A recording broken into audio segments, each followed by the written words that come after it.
Friends, આ છે આજની આપણી રેસીપી ફરાલી પેટીસ. હેલો ફ્રેન્ડ્સ, આજે આપણે બનાવીએ ફરાલી પેટીસ. એના માટે મેં શું કર્યું છે, 6 મોટી સાઈઝના બટેટા આવી રીતે બોઇલ કરી લીધા છે. બીજું શું જોશે, 1.5 ટેબલસ્પૂન આરા લોટ, કિસમિસ, મીઠું સ્વાદ અનુસાર. બીજી સામગ્રી શું જોશે, આપણે પેસ્ટ બનાવવાની છે. 2 ટેબલસ્પૂન સિંગ, 4 ટેબલસ્પૂન નારિયેળ. મેં છે ને ડેસિકેટેડ કોકોનટ લીધું છે, સૂકું નારિયેળ. તમારી પાસે ફ્રેશ હોય તો ફ્રેશ એ વાપરો ને ડેસિકેટેડ એ ચાલશે. 4 ટેબલસ્પૂન શુગર, 1.5 ટેબલસ્પૂન કોથમરી અને 5 ગ્રીન ચીલીઝ. હવે સૌથી પહેલા આપણે આ મિક્સચરમાં ગ્રાઇન્ડ કરી દે. આ બધું છે ને હું મિક્સ. હવે તમે છે ને આમાં અધકચરું કરી શકો, પણ હું તો પૂરું ગ્રાઇન્ડ કરું છું. હું અધકચરું નથી રાખતી. આ બહુ સરસ બને છે ઘરમાં ફરાલી પેટીસ. આપણે ઉપવાસ માટે બહુ સારું પડે. અગર તમારે ઉપવાસ ન હોય તો તમે આરા લોટની બદલે કોર્નફ્લોર વાપરી શકો, અને ઉપવાસ હોય તો આપણે આરા લોટ વાપરવાનો. આનું હવે હું છે ને આ બધું મિક્સચરમાં ગ્રાઇન્ડ કરી દઉં છું.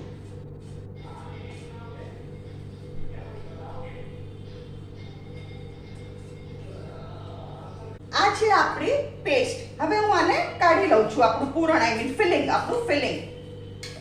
અને પેસ્ટ નું કહેવાય, it is actually a filling, okay, because it is not a paste. આ ફરાલી પેટીસ નું આપણે ફિલિંગ તૈયાર કર્યું.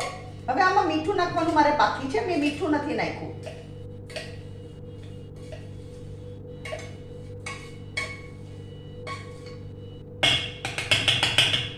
આ તમે એકવાર બનાવજો, તમને ઘરમાં એટલું રીઝનેબલ પડશે અને ટેસ્ટ ઓલ્સો યમ્સ.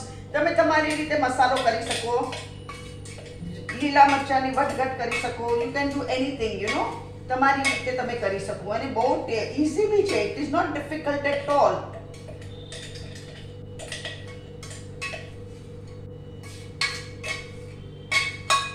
આમાં તમે સૂકું કોપરું બી વાપરશો તો there is not an issue. મેં અત્યારે સૂકું કોપરું જ વાપર્યું છે.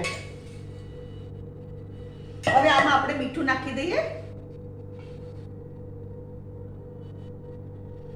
અને આ બટેટાનું પૂરણ છે, બોઇલ્ડ પોટેટો સ્મેશ. એમાં હું મીઠું સ્વાદ અનુસાર નાખું છું.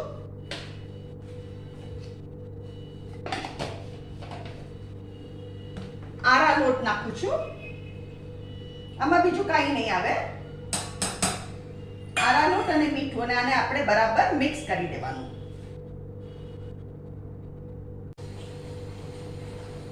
આ આપણું મસ્ત થઈ ગયું. આપણે એકદમ મિક્સ કરી કાઢ્યું આરા લોટ અને સોલ્ટ. અને અહીંયા છે ને આપણે શું કરવાનું,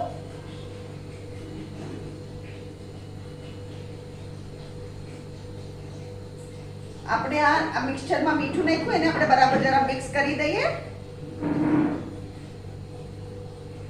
સોલ્ટ નાખ્યું આપણે.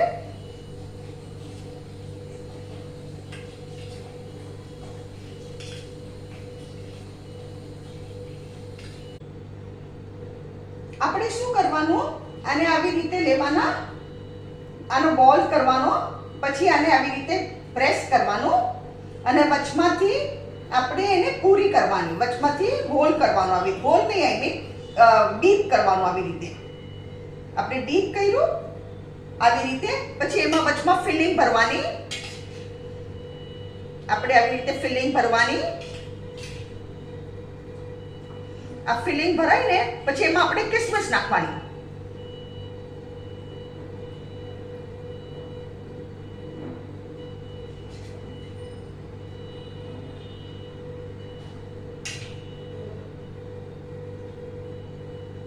હવે આમાં હું કિસમિસ નાખું છું.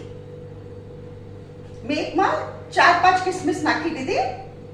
મેં બધામાં એવી રીતે જ કર્યું છે, 4-5 કિસમિસ જ નાખી છે.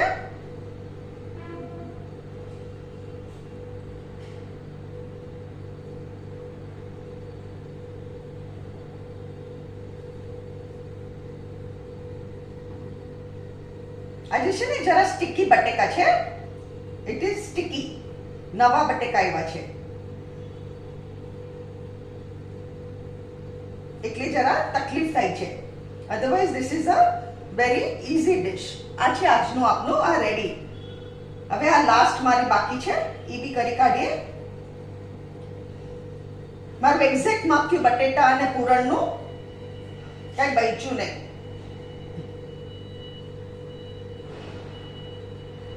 આવી રીતે રાઉન્ડ રાઉન્ડ કરવાની. વચમાં ફિલિંગ કરી કાઢીએ આપણે.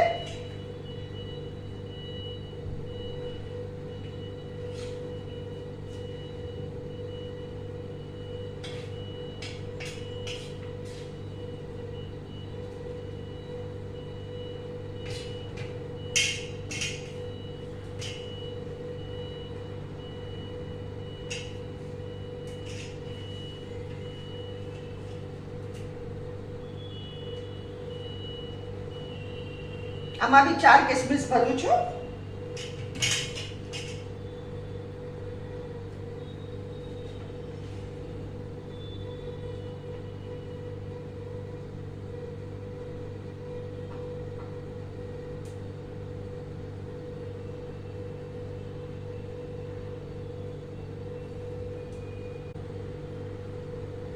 આ બી થઈ ગયું તૈયાર. અત્યારના છે ને આજે મારે પટેટોસ બહુ સ્ટીકી આવ્યા છે, એકદમ સ્ટીકી આવ્યા છે, એટલે તેલમાં નાખે તો તૂટવાનો ડર લાગે છે. એટલે મેં શું કર્યું છે, અહીંયા કોર્નફ્લોરનું આવી રીતે પાણી બનાવ્યું છે. એમાં આપણે શું કરવાનું, આવી રીતે બધા ડીપ કરી દેવાના કોર્નફ્લોરના, એટલે આપણે ગેરંટી છે કે બ્રેક નહીં થાય. બધા જ કોર્નફ્લોરમાં આપણે ડીપ કરી દઈએ. અને અહીંયા મેં તેલ ગરમ કરવા મૂક્યું છે. આજે કોઈને ઘરમાં ઉપવાસ છે નહીં તો તમારે શું કરવાનું, આરારોટ ચોપડી દેવાનો.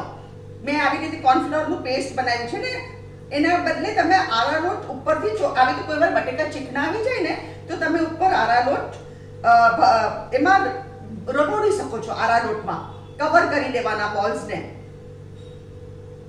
અત્યારે મારા ઘરમાં કોઈને ઉપવાસ છે નહીં, એટલે આઈ હેવ યુઝડ કોર્નફ્લોર અને અંદર મેં આરારોટ નાખ્યો છે. નહીં તો યુઝ્યુઅલી છે ને બટેકા સારી ક્વોલિટીના હોય ને તો આવું બધું હું કંઈ કરતી નથી. ફટાફટ આવી રીતે બોલ્સ વાળી દઉં અને ફટાફટ ડીપ ફ્રાય કરી કાઢું. દેર ઇઝ અ ગેરંટી કે એ બ્રેક નહીં થાય, કારણ કે અંદર તો આપણે આરારોટ કે કોર્નફ્લોર વોટેવર આપણે નાખ્યું જોઈએ. આ વેરાયટી છે ને બધી આપણે પટેટોઝની ક્વોલિટી ઉપર છે. અદરવાઇઝ આપણે આવી રીતે ચેન્જીસ કરવા પડે. આપણા બધા કોર્નફ્લોરમાં આવી રીતે ડીપ કરીને મેં કરી કાઢ્યા અને કવર કોર્નફ્લોરથી. અહીંયા તેલ ગરમ થઈ ગયું છે. હવે આપણે એક એક આમાં નાખતા જઈએ.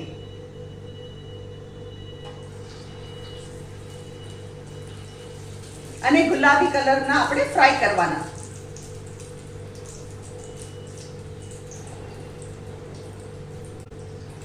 આપણે ઘણીવાર આવી રીતે એમ થાય ને કે બટેકા સ્ટીકી છે. અગર તમારે ફાસ્ટિંગ ન હોય તો તમે આવી રીતે કોર્નફ્લોરની પેસ્ટ બનાવી શકો છો, અને ફાસ્ટિંગ હોય તો તમે આરા લોટ વાપરી શકો છો.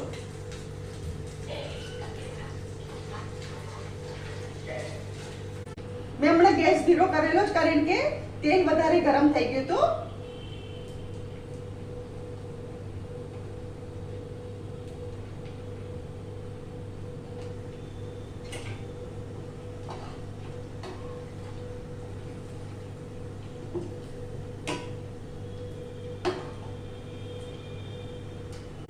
આપણો છેલ્લો બેચ થઈ ગયો. મસ્ત કરારી આપણી ફરાળી પેટીસ, ક્રિસ્પી એન્ડ ડિલિશિયસ.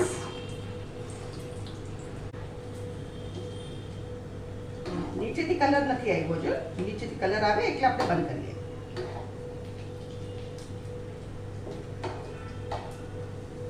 અહીંયા હું ગેસ બંધ કરું છું.